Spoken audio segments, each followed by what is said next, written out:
The Houston Rockets had the third pick in the draft. They were projected to be the ninth pick, but they got the third pick. So we're going to be talking about that today on this episode of the Bradeaux and Will Show. You're not going to want to miss it.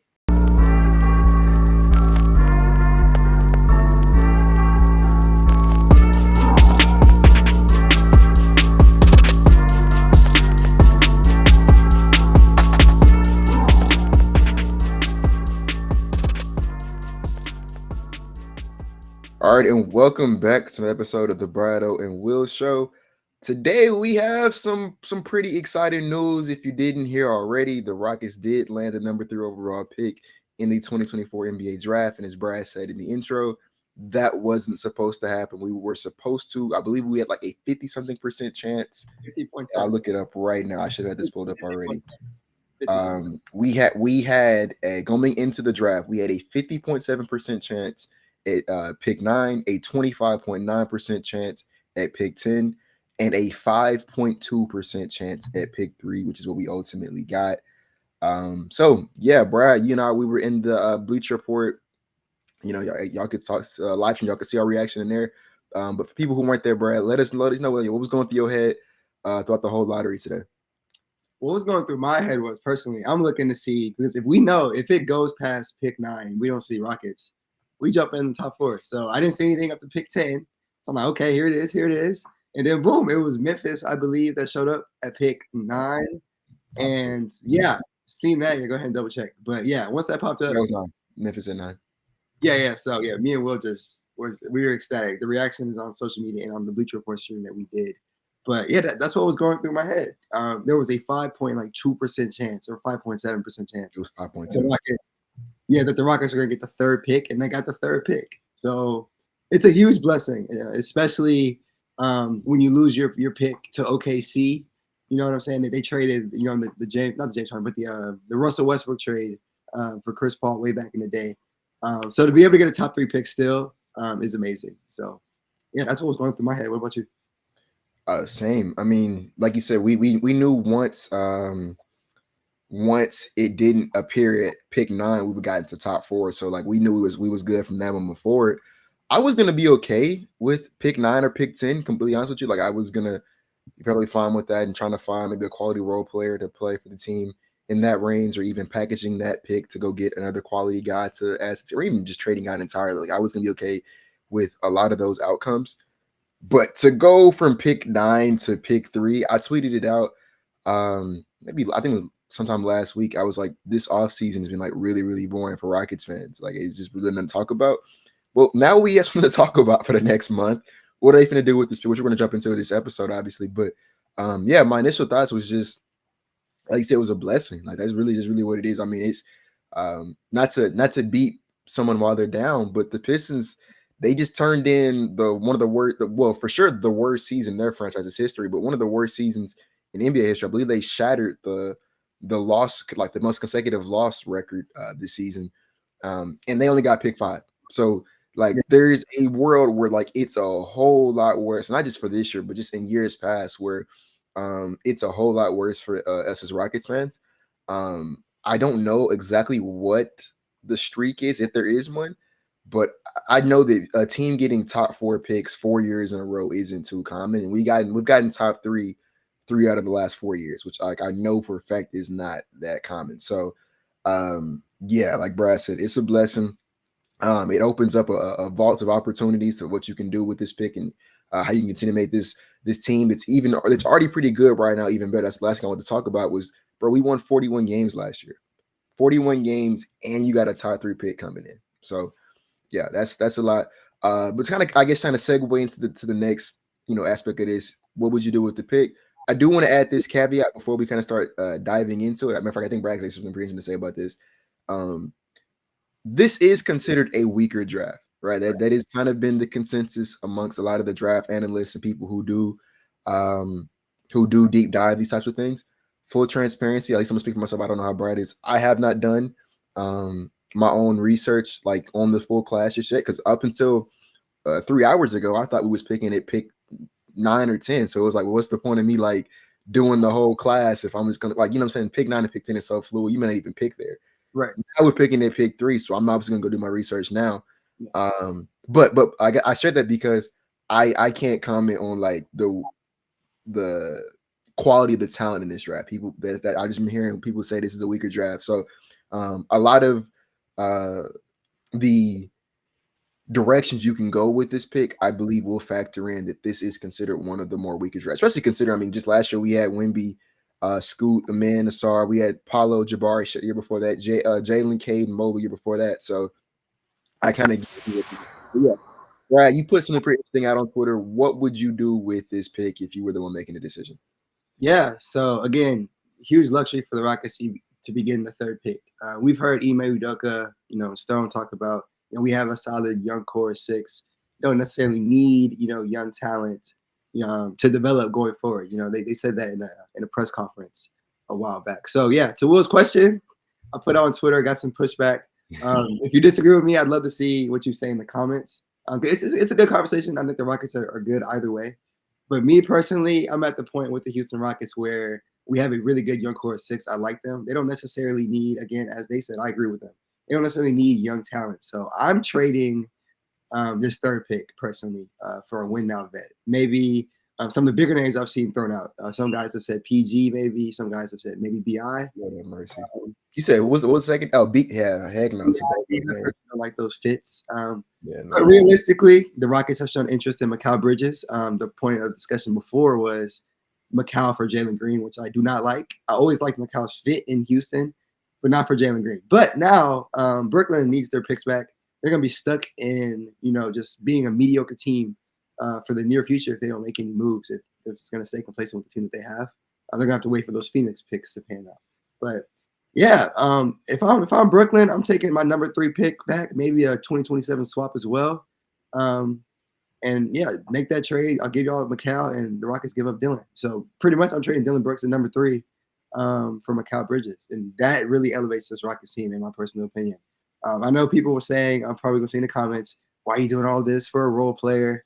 Again, I get it. Third pick for an elite role player does sound crazy, but this is a draft where it personally is not ridiculous to me. There's not a huge gap from 3 to 8 in this draft. There's no consensus 1, 2, 3, 4. You can go back to previous drafts. We all know who top 3 is going to be. It's usually kind of known with drafts. This one is wide open. You might have Donovan Mitchell going number 1. You know what I'm saying? So it's a wide open draft. The Rockets, guys who fit. I mean, I don't know what Will would say. Me personally, draft wise, Reed Shepard would be a guy that fits really well. I've spoken on that. But at 3, kind of crazy in my opinion. Rob Dillingham, I think he's going to be a really good player. At this point in time with the Rockets, it kind of does come down to fit, not necessarily developing players. But I do like Rob's fit in Houston as well. But I mean, that's pretty much moving Amen Thompson away from point guard full time. And then you also got maybe Clegane if they want to go big, but they got Steven Adams, who's coming in this year. So you're not drafting top 3, and Will tell me this. You're not drafting top 3 just to stash a guy that's not going to play. Donovan Clegane, say you pick him. He's not even playing, right? In your eyes? I think he could play. I'm not sold on Steven Adams' health just yet. I kind of need to see it to believe it, because he is coming off of 2 pretty serious knee injuries, and he's getting up there in age, and those are usually, this is around the time when guys start to kind of slow down and their bodies start to break down. So already having 2 knee injuries and getting up there in age is a little concerning to me. So I would need to see Steven Adams play, and it also wouldn't shock me at all if Steven Adams, because I think he's making around, is it 12 million, 13 million a year? 12.6 million, I believe. Okay, so yeah, somewhere in that ballpark. So it wouldn't surprise me if they used his salary, I mean, like a Jock Landale, maybe a Jeff Green, and then like use that to go pursue a big fish or a bigger fish. So that might vacate the backup center spot. So all in all, I'm not certain that the backup center spot is Steven Adams' job just yet. And even if it was, I'm gonna be real with you. If I think Donovan Clingan is the right player at this pick, which I'm not saying that I don't know, but assuming I think he is, I'm not letting Steven Adams be the reason I don't draft him. So, like, as a matter of fact, there's not a single player on this roster that's going to influence the decision that I make. I'm gonna let you finish, Brad, but there's not a single player on the roster who I am saying, no, I'm not going to draft this guy here because of them. And like, I was going to bring this point later. I'll bring it up now. I saw people talking about like we have too many guards, so because Rob and Reed, those are two guys who we've been very consistently mocked with right now, and they both play some variation of the point of shooting guard, and it's like another guard for the Rockets. They got Fred, they got Jalen, they got Amin. Um, my trip, that's actually just it. But you know what I'm saying? Like That's it. we have too many guards. But the reason why I push back on that is one, we all know Fred is not a long-term solution. He's not here forever. He's getting up there in age, and there's going to come a day where, for sure, where he's not starting anymore. But it wouldn't surprise me if they like re-signed him for cheaper. But he's eventually going to retire, go elsewhere. Like he's not going to be the starting point guard of this team when it comes time to win. So that's not really a factor to me. And then one of the things that I brought up that I really, really loved about Amin Thompson when we drafted him is how versatile he is. He can play probably, like, honestly, Amin can play 4 positions straight up. He could straight up play 4 positions. So, and he's used to playing with other guys, who are, I guess, quote unquote guards out there. Like he's done that before. So it doesn't bother me if the backcourt of the future is like Rob and Jalen, and then Amin is the small forward. Like I don't think that functionally changes anything. For me, I'm cool with that. So yeah, that's I want to throw that out there. I'll let you keep going. No, and that's valid. That's valid. I'll say this about Donovan. Yeah, we obviously have Wemby in the division for how many years? 10+ years. So it would be good to have a 7-2 guy if he does pan out for the future. Same with Rob. Could be a good guy to replace that Fred VanVleet guy who could be gone after the season. He's on that team option. So both of those are good options. And then, of course, Reed Shepard, who I personally like a lot. I don't know about 3 guys, but I like Reed Shepard a lot. An elite shooter, shot over 50% from 3 at Kentucky. I want to say 52%. And he's got a lot of crafts to him as well. Solid passer, really smart player, solid defender as well, IQ-wise. Maybe a little slow for the NBA defensively, but again, I think Udoka would like him as well. But I do know these guys want vets, the Houston Rockets being guys. And I don't know. We'll see what they do. In the press conference today, I don't know if you saw it, Will. It looked like Stone said he would be content. It looks like picking a guy. It sounds to me more like, which I was gonna say, I think Stone is saying the absolute right things. Like I think that the way he's approaching this pick is he's doing it the right way. Right. One, you don't show all your hands at once. You know what I'm saying? I think you kind of play that, because I think if everyone in the league knows what you're going to do, you limit your options, right? So I think you definitely keep that open. But the message that he's sending, at least from what I'm seeing and what I'm hearing, it sounds to me like he's sending the message of this pick is available, but you're going to have to convince us to come off it. It's not, like last year, there was probably or not even just like the last 3 years, there was probably nothing you could offer me that would make me want to trade the draft rights for Jalen, Jabbar, and Min Thompson. I was going to draft those guys probably no matter what. This year, I will. Like, not only because it's a weaker class, but I already have 6 guys who I believe a lot in, and there's there's only so many minutes for everybody to come around. So if you tell me you're willing to give me up, I think makes a lot of sense for me now or for the future, for this pick, I'm willing to do business with you. But then Stone also said like he like some of the guys in that range. And so, yeah, like I think that I think he's just saying what you're supposed to say at this point in time. I trust him. I tweeted out, this is the kind of draft where, like I said, I'm jumping in a little bit too, because I was going to respond to one thing you said. Yeah, go ahead. I pulled up, where is it at? I pulled up, did I lose it that fast? I pulled up the Ringers mock draft. I can't find it right now, but I want to say they had us taking Nikola Topic at 3, which Oh wow. I don't think I want to do, but and they had Rob going for it. So like basically, let's say that it's Rob, or like, where would you have that guy going last year, Brad? Rob? Yeah, like what would when in the Wemby, Scoot, Amin, Brandon Miller, Asar, Cam. I thought Cam Whitmore should have went top 7. So Cam Whitmore, Anthony Black. Where did you have him in that group? I would have had him as a prospect, probably slightly ahead of Anthony Black, me personally. So like probably in that 7 range. Yeah, definitely. Who remind me who went 6 in that draft? Wasn't that was that Bilal? When they were Didn't the Wizards have 6? About right. So I put him probably in that 6-7 range, maybe 7-8 ish range. But I'm yeah, not gonna lie. I thought the Wizards reached for Koulibaly. luckily for them, he's actually solid. He is solid. Yeah, he's trying to be a phenomenal pick. Yeah. But yeah, at the time, I thought that was.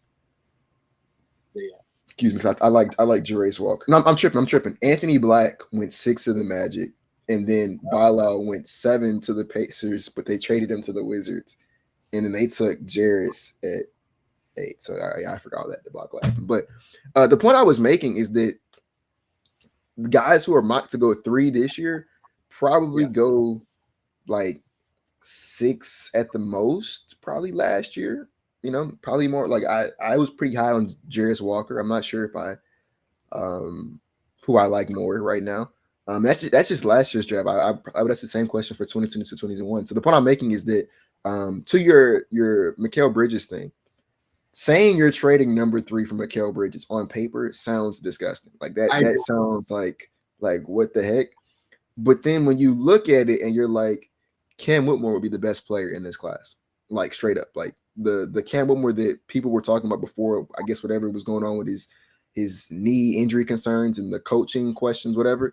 The prospect Cam Whitmore would go number 1 this year. Right? That's how good he is. So when you break it down that way, it's like you're almost trading like pick 7 or pick 8 last year for Mikal, and that's not laughed at as much.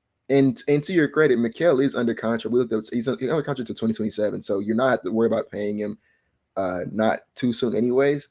I don't think it's the worst outcome in the world. I don't know if it's the best. I haven't quite decided that yet because I haven't done any research to that level just yet. But I do know that I hear and I've seen good things about Rob Dillingham. I hear and I've seen good things about Reed Shepherd. Donovan Clingan, someone definitely I'm interested in. I think those are the 3 guys right now. I'm not too interested in Nikola Topic. I think he can't shoot. And I'm gonna be honest with you, off rips, if you're a wing or a guard who can't shoot, I'm probably not that interested in you right now for the Rockets. So I think that also like takes out the Ron Hollands of the world, stuff like that. But you can, like I said, you can trade up in the class, you can trade out the class, you can trade down, you can trade for picks, trade for a player, trade for a star. Like there's so many avenues you can take this pick. And the thing that I was saying in the space is, one, I trust Raphael Stone. I 100% trust him, his vision, and his direction, not just with this pick, but with the entire team.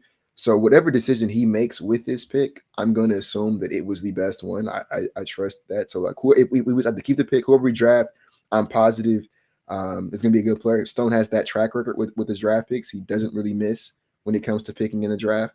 But if he trades the pick, Stone is also someone who's I think it was Ben DeBosa tweeted out. It's a great point.